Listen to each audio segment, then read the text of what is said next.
When did you become very close to Reeves? Well, I was already close to him at that time. I'd already been herding cows with him and so on. And as this went on, it didn't give me as much time outside, but I still had time every day to ride my horse and do some things with him. And anytime I had a little time, why, that's where you could find me, was outside. Okay, why don't you tell us a little bit about the relationships between your brothers and sisters, because in my hearing you talk, it seemed to me that you were probably the closest to Reeves of any of them. Is that right? I think that is right. And it was so funny, too, because being that close, we not only looked out for each other, but sometimes we'd get mad at each other. When we got mad, we would fight, and we fought like boys, not like girls. We fought with our fists, and I remember one time I was taller than he, so I gave him a black eye. He couldn't reach there, but boy, I had some sore ribs where he could reach. And we accepted it, and when it was over, it was over.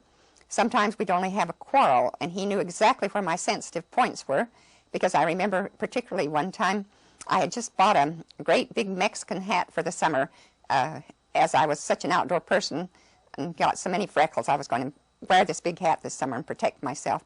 And it had tassels all around the edge of the hat, and he knew how fond I was of that hat. And on this day that we had the quarrel, he plucked off every tassel, and as a crowning blow, he went in and got my toothbrush and threw it in this wheelbarrow. And I was crushed. He really got me. How old was he?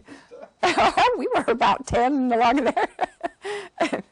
But Milda, on the other hand, it was really funny. She would quarrel with him lots of times. But on this one day, her girlfriend was playing over there, and when Milda got mad at him, she was pounding on him and telling him off. The girlfriend decided to help her, and she came over and started to pound on him, and Milda turned on the girlfriend. She said, "You leave my brother alone." So, well, when did the famous fighting episode happen with him and Reeves? well, actually, that occurred when I was in the 5th grade. What occurred? A fight that we had. We didn't know it, but we were coming down with the mumps. And we were cross. Oh, we were cross.